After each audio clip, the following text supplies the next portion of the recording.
Good day there, once again viewers, this is your mate Kamikaze78 here, come to you guys with some more Planetside 2 content. Now today guys, we're going to be taking a look at the NC6 Gauss Saw.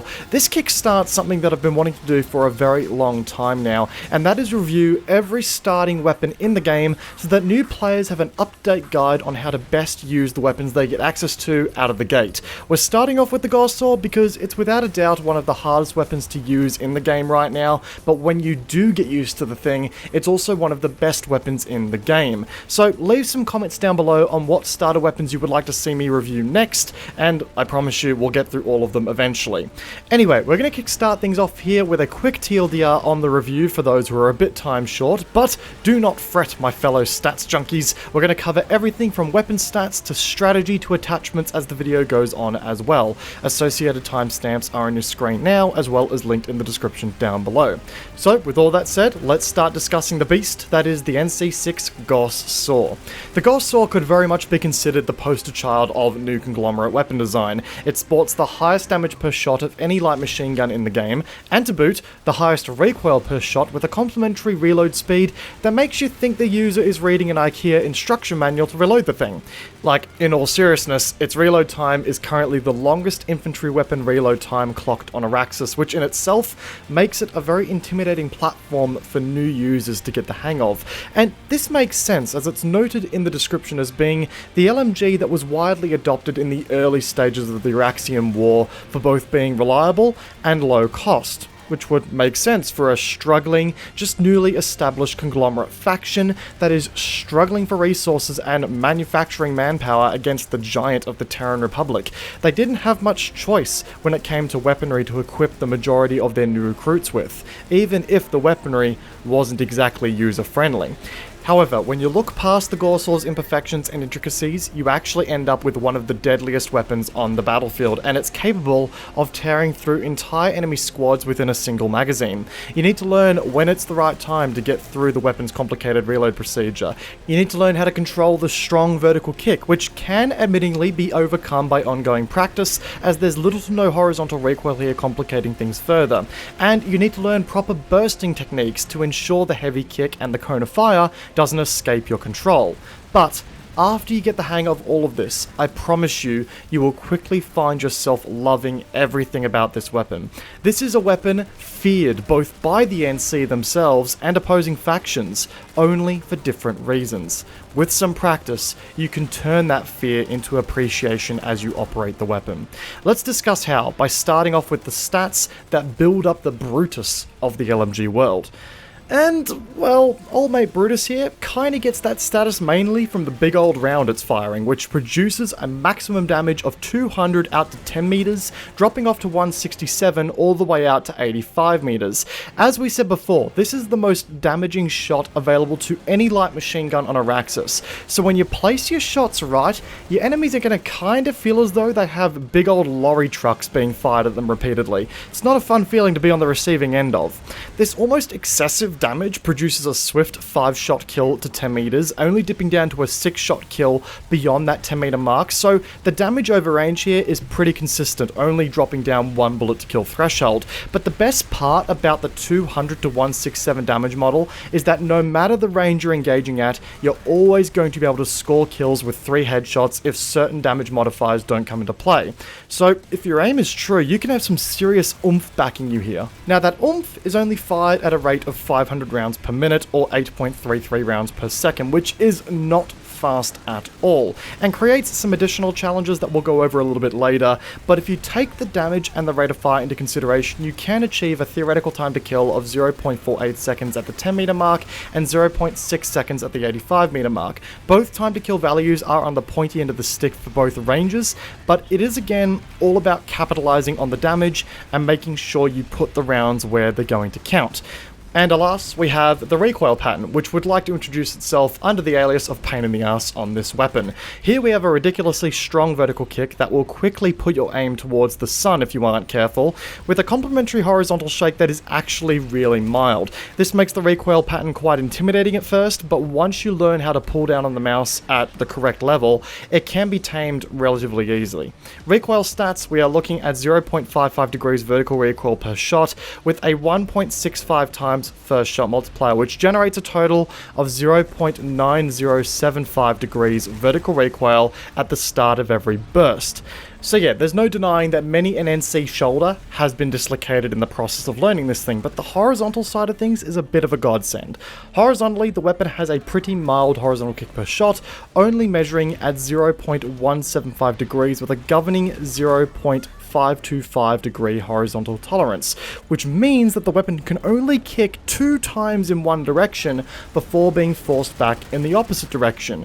Considering as well that there is no recoil angle present here, it's a straight pull down on the mouse, and the horizontal tolerance will keep the weapon relatively centered crosshair wise. Now, the cone of fire values here are also something that are really nifty and you should be considering, because the Gauss Saw has some interesting factors at play.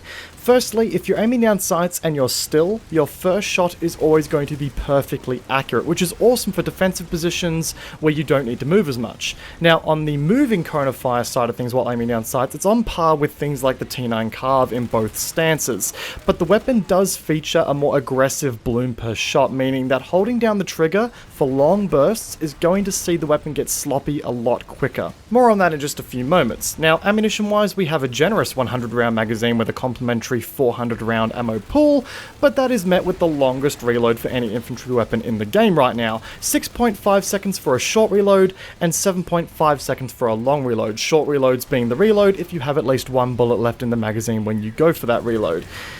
Ouch.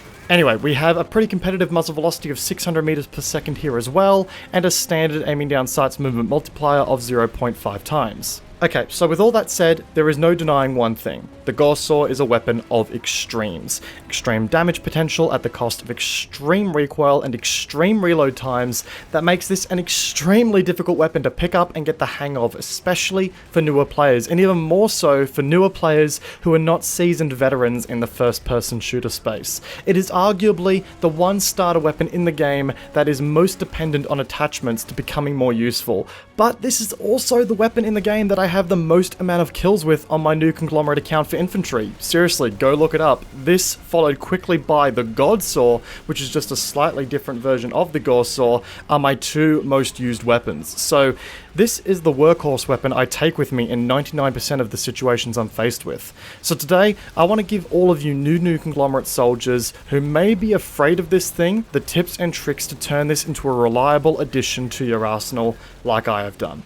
Let's start off with what is probably the biggest factor here: recoil and general accuracy. 0.55 degrees per shot with a first shot of 0.9075 creates one of the most aggressive vertical recoil patterns in the game, and thankfully the majority of the recoil here is strictly vertical, so the most obvious tip I can give here is get ready to pull down on the mouse or on the joystick depending on your platform of choice a lot.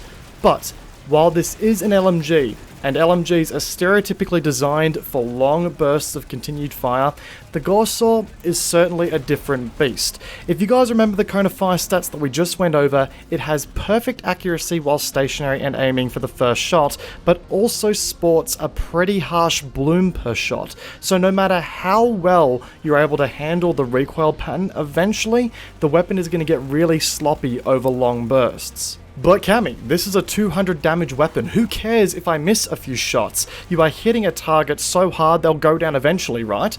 Yes, this is true about the damage per round. It hits like a derailed freight train. But that damage is only going to matter if your bullets actually make contact and mean something.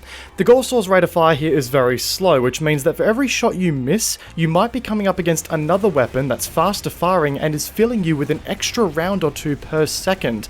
It's not forgiving to miss with in that case. So by bursting, you can ensure that your crosshair placement and your cone of fire both stay in line to keep you in charge of more firefights. The Gauss Saw is very much not a weapon about getting the most amount of ammunition downrange in a short time frame. It's all about making those rounds count. So with that in mind, depending on the range you're engaging at, 6 to 3 shot bursts are really the sweet spot to sit in, with 6 shots being the absolute maximum I would recommend, unless you're at point blank range and need to blap some bastard out of existence that doesn't understand the term social distancing. And with that, depending on the range you're engaging at and the control that you have over the recoil, definitely look at aiming around the chest area and letting the recoil kick to the head, or Go for headshots all the time if you feel as though you can really lock down that crosshair and make the shots count, because headshots on this thing are incredibly rewarding. Oh, and just another small note that really helps your shooting with every weapon, but particularly helps with the Gauss Saw.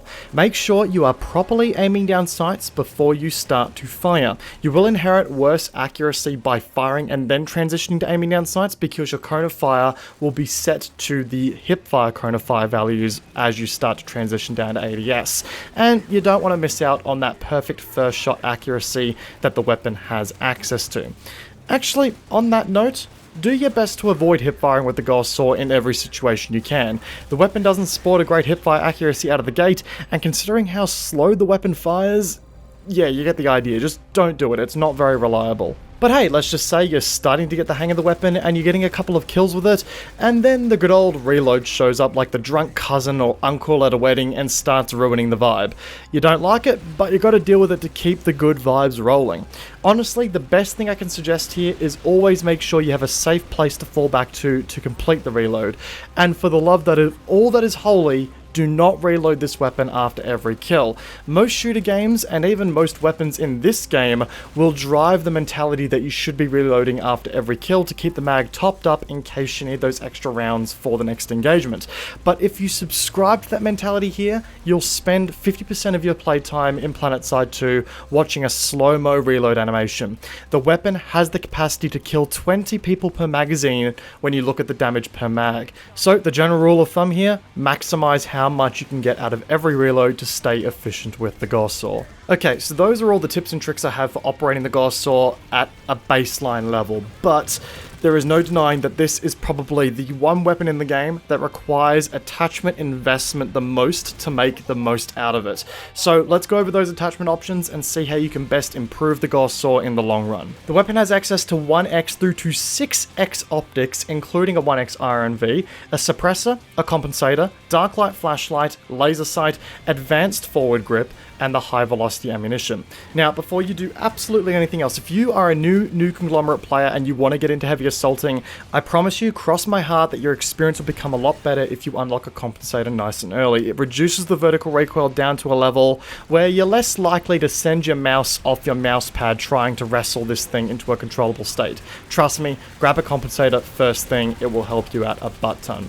Next on your list, you should look at grabbing either a 2x sight or sticking with the 1x sight that you will get access to by default. Both sights fairly competitive on this weapon. It just depends on the engagement range you find yourself sitting at more often than not. But the 2x is very effective on this thing, so if you need that additional range, it's definitely worth going for, and it only costs 5 certs on this weapon. The next attachment I'm going to recommend on this weapon is actually one you're going to own by default, which is quite nice, the advanced forward grip. This is going to bring down the horizontal recoil by an additional 33%. Now, as we said before, this is not already a huge issue on the weapon because horizontal recoil is fairly controllable as it is, but reducing it by 33% is a nice bonus, and it does help the recoil remain a little bit more vertical under longer bursts, so definitely worth having. Now, high velocity ammunition is an interesting one on this weapon. It's good because it does improve the projectile velocity by an additional 10%, taking the projectile velocity out to 660 meters per second, which means that engaging ranged targets here, especially ones that are moving,